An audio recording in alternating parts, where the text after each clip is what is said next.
Hazel May, weekday mornings on Sportsnet News. Sportsnet News tonight. Canada delivers more pain to that team from the Ukraine. Yes, it was smiles all around for our juniors as Stu Crosby and company cash in on another big win at the Worlds. The Leafs last time were perfect versus the Cats, but will they get their way tonight in FLA? This bird decides to fly south. Lytle's life as a Jay comes to an end. We'll tell you where he's headed. Oh, Canada! Yes, Igor looked a little lost in net as our boys run it up on the Russians in Switzerland. Is Dolphin Dave still swimming? Jerron's gone, but he's not the only one who got that axe today. And yes, we've got the plays of the week for you. They are sweet, rough, and tough. Raise the roof, because Sportsnet News is on the way.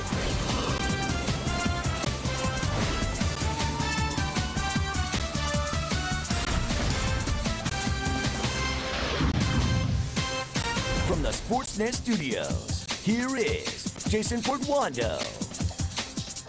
Happy holidays, everyone, from all of us here at Sportsnet. Glad you could join us as we kick off, believe it or not, the final week of 2003. I'm Jason Portuondo. Jim and Jody off until 2004. So far, things are going pretty much according to plan for our juniors at the Worlds in Finland. Maro DeRoche's team has looked impressive in both their wins over the Finns and the Swiss, outscoring them 10-2 collectively. Today, your Group B leaders tried to run that win streak to 3 against the Ukrainians. Not only are they winless, but check this stat out. Goals for at the tournament, 0. Goals against at the tournament, 19. I like our chances. Josh Harding also liking his chances getting the call in net. He would get lots, and I do mean lots of help in this one.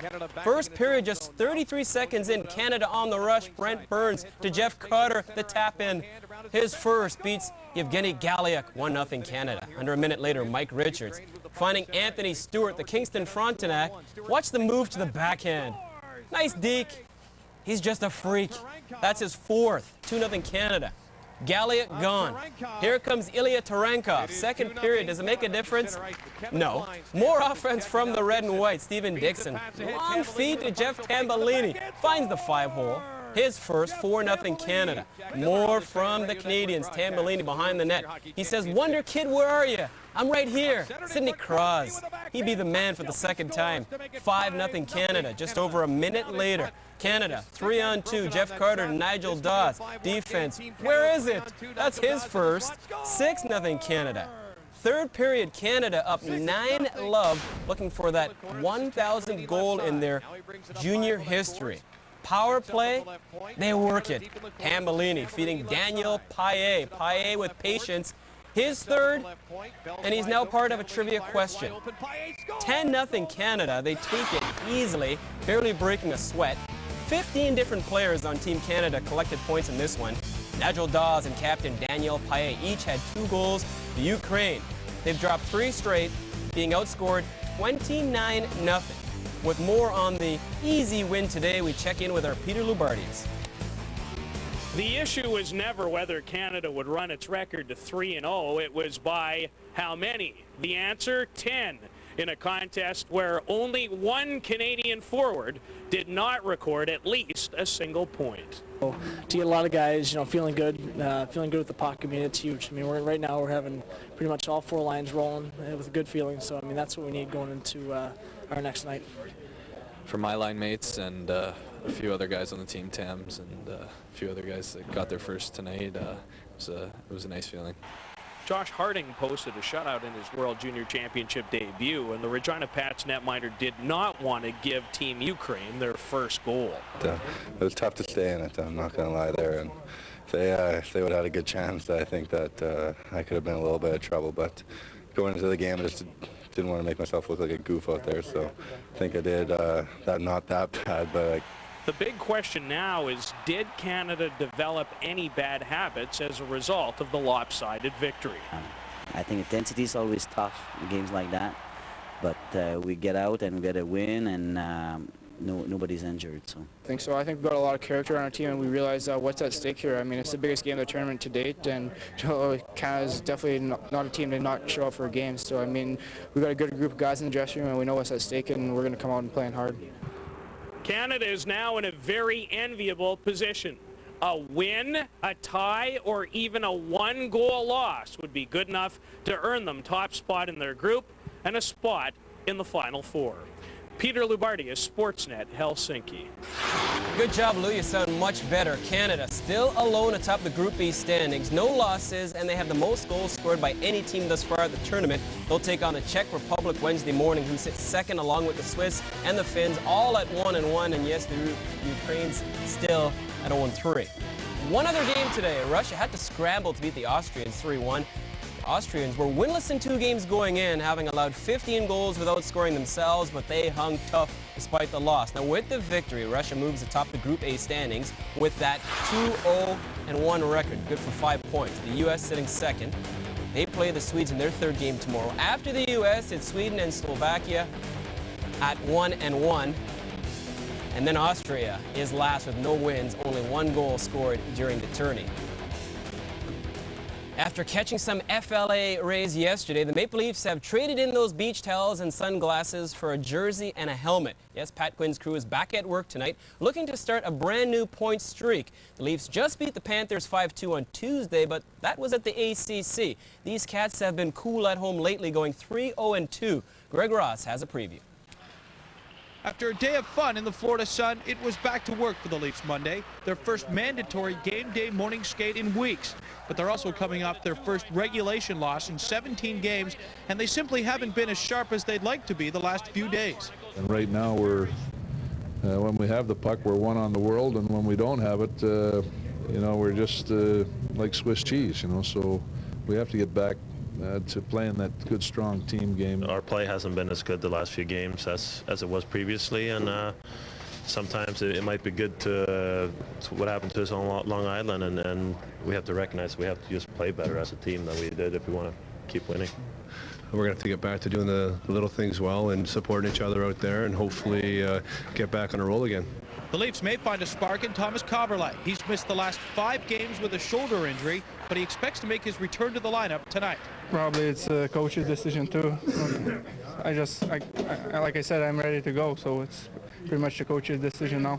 Meantime, the Panthers haven't forgotten about the 5-2 shellacking the Leafs handed them last week in Toronto. It was a rough night for netminder Roberto Luongo, who was pulled after allowing 4 goals in the first 2 periods. I knew that that night maybe I wasn't on top of my game. I was a little fatigued, but tonight's a new game. I'm just going to prepare the way I prepare every other game. Anytime you lose and lose like we did, then it's good to get back at her and hopefully redeem ourselves.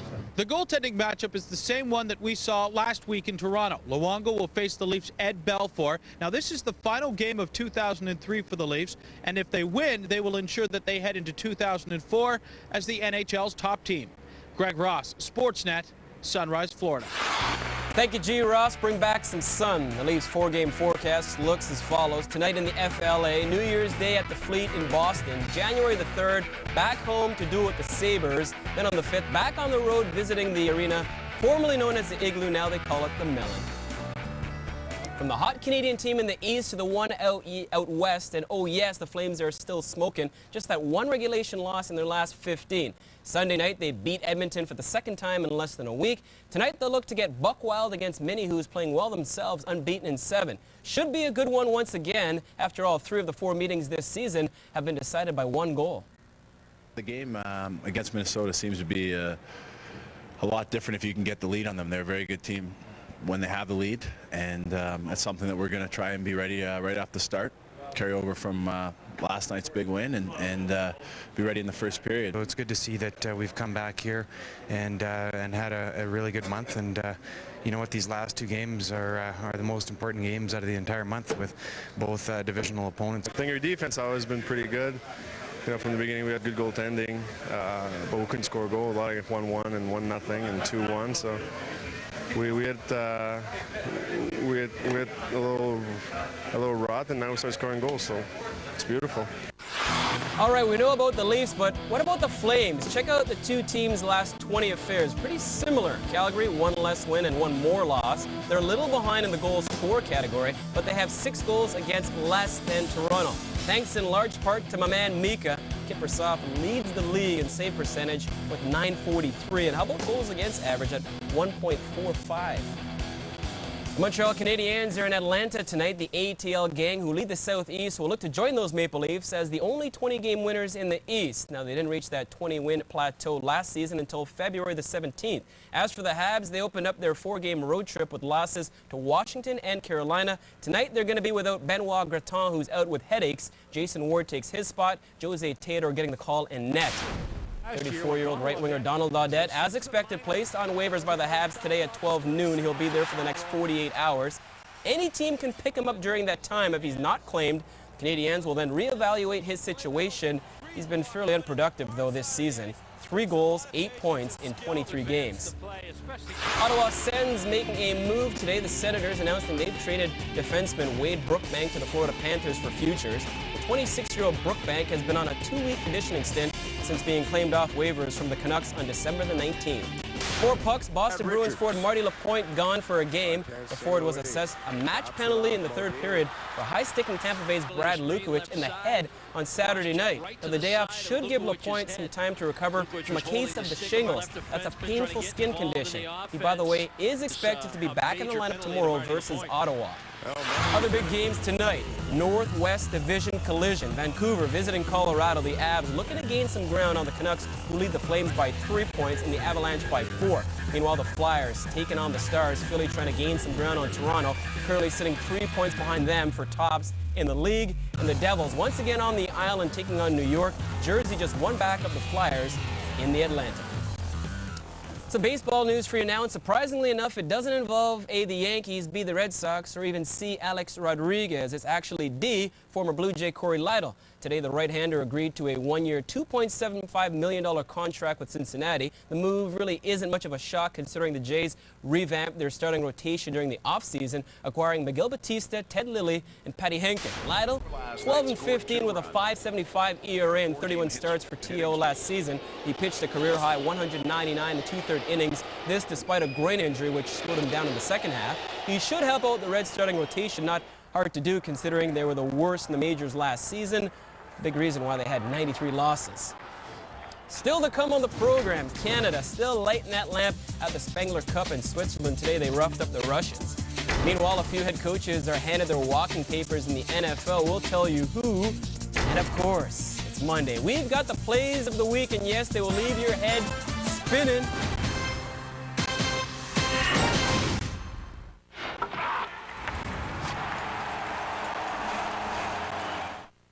Are you spending your work hours surfing Sportsnet.ca? No? Well, you should. News, stats, discussion forums, great contests. It's much, much better than work.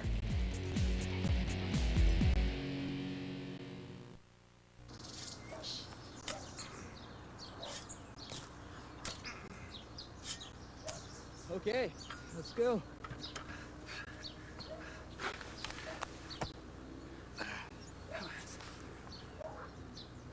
Come on, Grandma. Come on.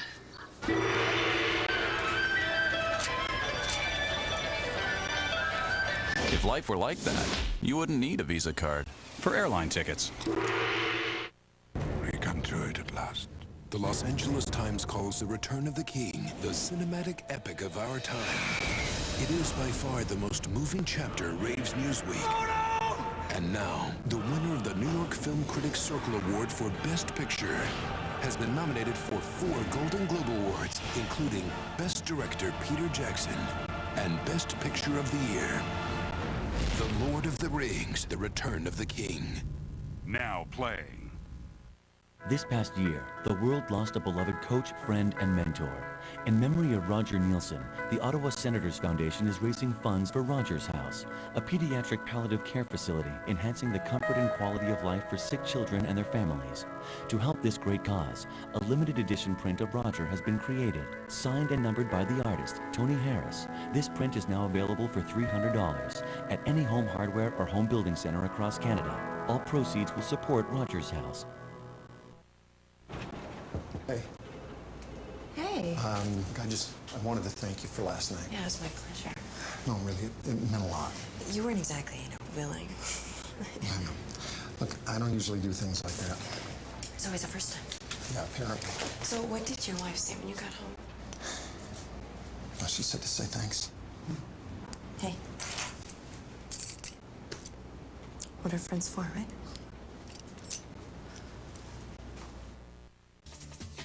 This edition of Sportsnet News brought to you by the LCBO. Stop drinking and driving any way you can. Welcome back. Spengler Cup action. Canada taking on Russia. Second period up 1-0. It's a 2-on-1. Yves Saroux. Nice feed to Jeff Toms. I could have scored that one, beating Igor Padamatsky. 2-0 Canada. Short time later, more Canadian pressure. Stacey Roos in front of Mike Maniluk. Past Padamatsky. 3-0 Canada. Russia responds. Dmitry Yaskevich. That name rings a bell. Point shot stop. Ivan Kachenko all over the rebound. Shutout gone. Bats it out of midair. Jimmy Hudson no chance. 3-1 Canada. Third period Canada forechecking. Maniluk centers to Dixon Ward. Nice move on Padamatsky. 4-1 Canada. They go on to take it 6-3. We can all celebrate in Canada. Win at the Spengler. Win at the juniors. Plus this director Michelle Jones' birthday. Celebrations all around. Dixon Ward 2 goals. Stacey Roos 3 assists. Jonesy, you're welcome to the plug. With the win, Team Canada secures a berth in the Spengler Cup final. Speaking of the Spengler Cup, action right here on Rogers Sportsnet continuing tomorrow. Canada taking on the host side from Davos. Puck drop about 3:05. The phone ever ring and you just don't want to answer it? Well, quite a few NFL head coaches felt that way today, and for good reason. As expected, a lot of changes taking place on Monday as that coaching carousel begins to spin. Oakland's Bill Callahan is among those who will probably be getting pink slipped sometime this week. Getting that pink slip today? Yeah, as expected. Bill's head coach, Greg Williams, gone out of the B-Low. He went 17-31 in 3 years, including that 6-10 mark this season. Williams came to Buffalo after 4 years as defensive coordinator in Tennessee. Dave McGinnis, his entire coaching staff, all gone from Arizona after that 4-12 season, which ended with that stunning last-second victory, keeping Minnesota out of the playoffs. McGinnis, who had 1 year left on his contract, was 16-32 in 3 full seasons as head coach. One other guy gone, his name, Jaron Dick doused after 2 years of just taking his team to just their first division title in 11 years. Doesn't matter, he's still gone. But 11 wins over the last 2 years will do that to you. Jaron, by the way, still had 1 year left on his deal. To be a coach in the National Football League is a great honor. To be a head coach in the National Football League is really an unbelievable thing. And then to be a head football coach for the Chicago Bears, I think is a very special thing, and I've tried to treat it that way, and I certainly appreciate the opportunity that was given to me, and I will never forget it. I have taken some great experience from this particular job, and I'm just sorry that I didn't get an opportunity to take it to the next level. Been disappointed in that fact. So the list is now at 5. Williams, McGinnis, and Jaron join the ranks of Jim Fossil from New York, as in the Giants, as well as Dan Reeves from the Atlanta Falcons. Those two gone from earlier in the year. No doubt the list will continue to grow, and as it does, we will keep you up to date.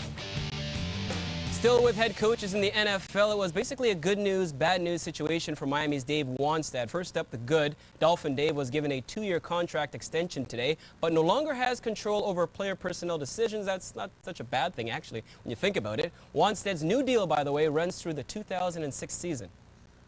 Whether it's GM or president or vice president, I mean, the title wasn't brought up, but just having someone that could focus there so that I could spend all the time that I needed to spend coaching this football team and getting these guys ready to play on Sunday.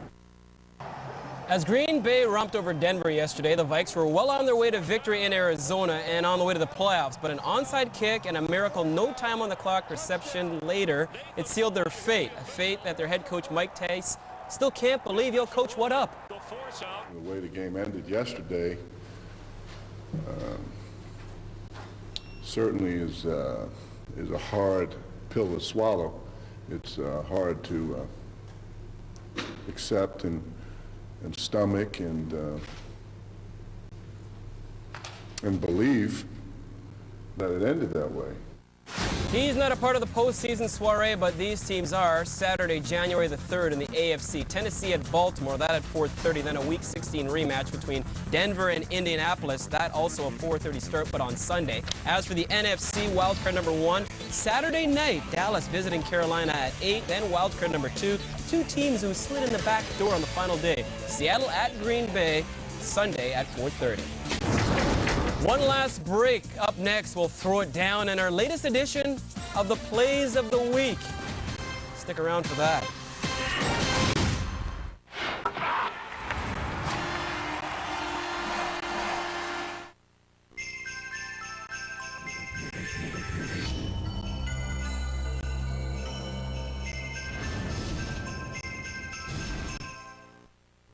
The power is back as Monster Jam returns to Skydome. Join the big boys of the Monster Truck World on January 17th and 18th in Toronto. See Monster Mouth and the legendary Gravedigger as they rampage through Skydome, plus 6 others. Log on to sportsnet.ca to enter to win tickets to the one and only Monster Jam. Brought to you by Hot Wheels and Pizza Pizza. Feel the power of Monster Jam. While other stores have sales all the time, at Moore's, we offer low prices all year long. So when we do have a sale, our prices are even lower. Right now, over half our suits and sport coats are on sale, plus hundreds of pants, sweaters, shirts, shoes, and outerwear, all at big savings. Which means the only way to beat a Moore's price is at the Moore's year-end clearance sale. Well made, well priced, well dressed. Moore's. This past year, the world lost a beloved coach, friend, and mentor. In memory of Roger Nielsen, the Ottawa Senators Foundation is raising funds for Roger's House, a pediatric palliative care facility enhancing the comfort and quality of life for sick children and their families. To help this great cause, a limited edition print of Roger has been created, signed and numbered by the artist, Tony Harris. This print is now available for $300 at any home hardware or home building center across Canada. All proceeds will support Roger's House.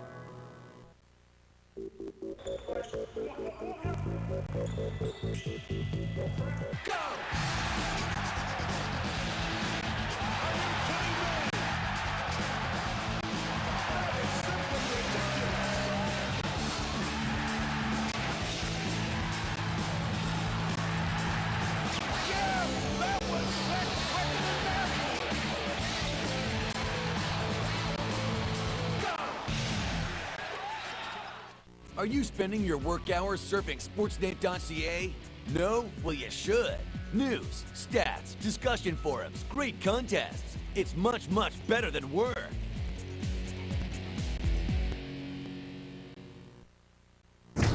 We're back with a reminder about tonight's Alamo Bowl. Michigan State taking on the 21st ranked team in the nation, the Nebraska Cornhuskers, right here on the net. Game time is 9 Eastern. Well, the news continues to get better for New York Yankees owner George Steinbrenner. The 73-year-old is actually now out of hospital and is ready to get back to business. Steinbrenner fainted during a slideshow at a church service for football great Otto Graham on Saturday. Well, back in August, Perdita Felician made a name for herself running the race of her life to capture the 100-meter hurdles at the Worlds in Paris. Today, the Pickering native crossed the line first again, being named the Canadian Press Female Athlete of the Year. She was a clear winner over skier Melanie Turgeon and hockey star Hayley Wickenheiser. Time now for your Campbell's Plays of the Week.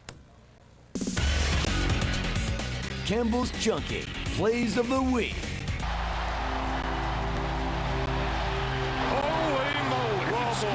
Well, on a night like tonight, this has to be the greatest place in the world for Brett Favre to be. On the field, playing football. Right now, he is on fire. 4 touchdowns, 311 yards. You bring this script to a studio, and they throw it out. I mean, this is like fantasy. I knew my dad would want me to play, and you know, I love him so much and love this game.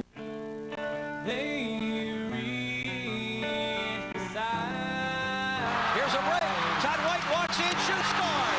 Overtime game winner for Ottawa. That is gorgeous. A little dipsy-do to the rim.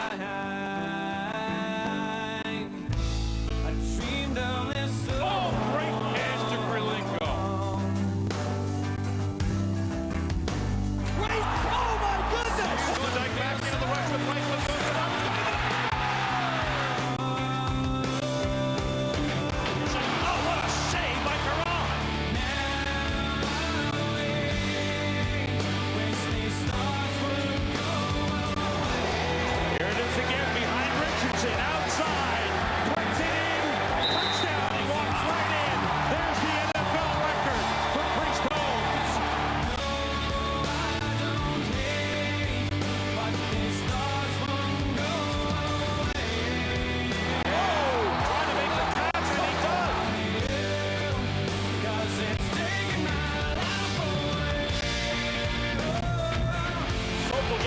shoots, he scores!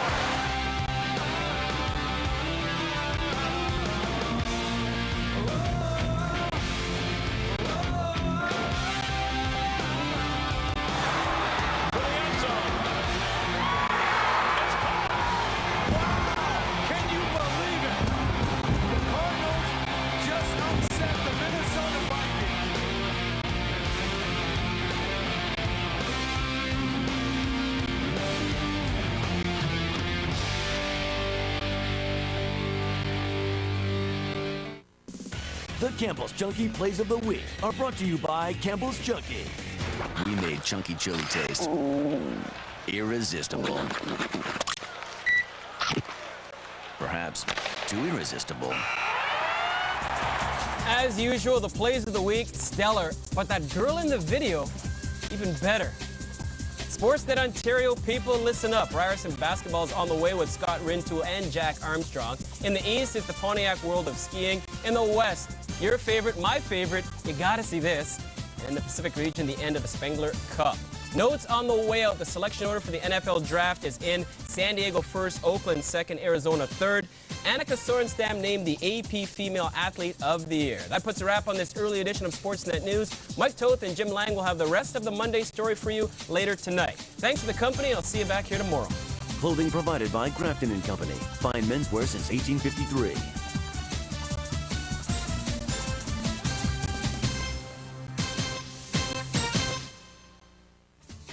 This edition of Sportsnet News brought to you by the LCBO. Stop drinking and driving any way you can. Hey. Hey. I wanted to thank you for last night. Yeah, it was my pleasure. No, really, it meant a lot. You weren't exactly, willing. I know. Look, I don't usually do things like that. It's always the first time. Yeah, apparently. So what did your wife say when you got home? She said to say thanks. Hey. What are friends for, right?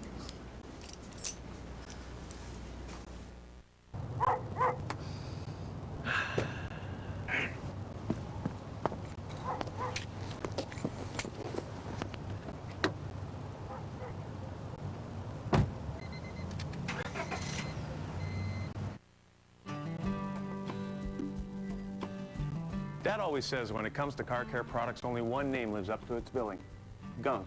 And new Gunk Citrus Engine Bright is no different.